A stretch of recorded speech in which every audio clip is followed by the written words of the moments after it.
Bueno, buenas tardes. No nos saludamos con muchos de ustedes. Yo nunca soñé con el contencioso administrativo, pero de todas maneras quiero contribuir a construir el sueño de Fernando sobre un contencioso administrativo mejor.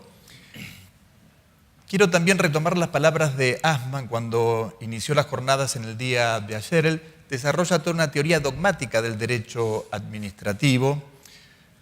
El libro de él es muy claro en cuanto a cómo debiera pensarse dogmáticamente el derecho administrativo, y en este punto engarzo con las palabras de Fernando, porque yo creo que nosotros como académicos tenemos la responsabilidad de construir teoría dogmática.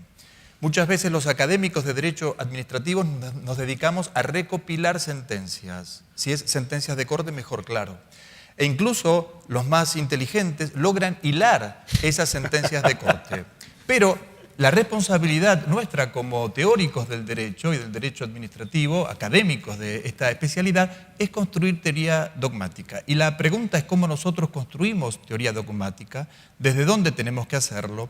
Y en ese sentido, él, como otros autores alemanes, nos proponen partir de la sociedad y del vínculo entre sociedad y Estado, porque es verdad que creo en los últimos años o décadas en la Argentina comenzamos a pensar el derecho administrativo desde su constitucionalización, o sea, desde la Constitución, y eso es sin duda un paso importante. Pero creo que debemos dar un paso más todavía y comenzar a pensar el derecho administrativo a partir de la sociedad y de las necesidades de la sociedad. La sociedad nuestra, evidentemente, es distinta a la sociedad alemana o a la sociedad española, y por tanto, una vez que nosotros tenemos claro cuál es la sociedad sobre la cual vamos a trabajar, las demandas sociales, a partir de ahí debiéramos empezar a construir una teoría dogmática del derecho administrativo, uno de cuyos capítulos es sin duda el proceso contencioso administrativo. Y desde esa perspectiva, teniendo en cuenta que quizás uno de los problemas centrales de la sociedad argentina es la exclusión y la pobreza, habría que pensar un contencioso administrativo no exclusivamente desde esa perspectiva, pero que tenga presente en el diseño institucional este conflicto no resuelto de nuestra sociedad. Y por eso, yendo a cuestiones más puntuales, creo que tenemos que comenzar a trabajar en términos de teoría dogmática en los procesos colectivos en los cuales se debaten no solo derechos individuales, sino básicamente derechos sociales y además en términos colectivos, e incluso comenzar a pensar también, como se insinúa en algunos trabajos o en cierta jurisprudencia, en procesos estructurales. Creo además que cuando nosotros nos referimos a los procesos colectivos, por ejemplo, repetimos a Lavi. Y lo cierto es que el papel del juez no es construir teoría dogmática, y creo que eso se ve claramente cuando uno contrasta esa decisión de la Corte con otros precedentes posteriores de la Corte, como es el caso Cavalieri o el caso Badaro. La pregunta es por qué no trasladamos la teoría dogmática creada por la Corte, en el caso Alavi, a estos otros precedentes resueltos o por resolver por los tribunales. Y yo creo que ese no es el papel de los jueces. Los jueces tienen que resolver casos puntuales, en términos colectivos o no, con efectos relativos o absolutos, según el caso, pero el juez no construye teoría dogmática. El que debe construir teoría dogmática es el académico, y yo creo que en ese sentido, por eso anudo la idea con las palabras de Fernando, la responsabilidad nuestra en estos foros es justamente pensar y proponer teoría dogmática.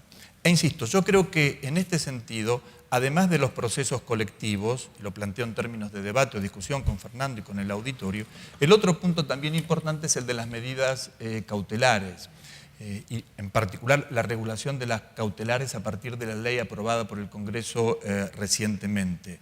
Uno debiera analizar también este punto, y el otro aspecto importante que quiero introducir es el trámite de ejecución de las sentencias contra el Estado. Son ciertamente capítulos distintos, pero que se enhebran unos con otros, y que creo que es imprescindible Rompiste todo, discutir. Lo digo bien, de onda, te lo estoy diciendo de onda. Casi todo. Imprescindible introducir en el debate de un proceso contencioso administrativo. Pero, insisto, yo creo que es un error detenernos o enmarañarnos en cuestiones menores del contencioso administrativo. Esto es por ejemplo, el plazo de caducidad, el término del plazo de caducidad u otras cuestiones. En verdad, tenemos que analizarlo desde una perspectiva distinta, tal como proponía Fernando, y esa perspectiva, insisto, es la constitucionalización y las demandas sociales. Desde ese lugar uno tiene que repensar, creo yo, el contencioso administrativo. Y además me preocupa otra cuestión, que esto obviamente pueden plantearlo con mucha más propiedad quienes trabajan en el contencioso administrativo federal, y es el vaciamiento de las causas contenciosas administrativas de contenido económico. Esto quiere decir, hay muchas cuestiones en las que el Estado es parte, que se debaten aspectos económicos que no se resuelven por el juez contencioso administrativo, sino en el marco de los tribunales arbitrales, el CIADI o otros tribunales arbitrales. De modo que no sea que nos encontremos quizás un día con un contencioso administrativo en el cual no se debatan las cuestiones relevantes, económicas o institucionales, ni tampoco las sociales, como debiera hacerse a través de estos procesos colectivos. No quiero avanzar más antes de escuchar la réplica del profesor García Puyés.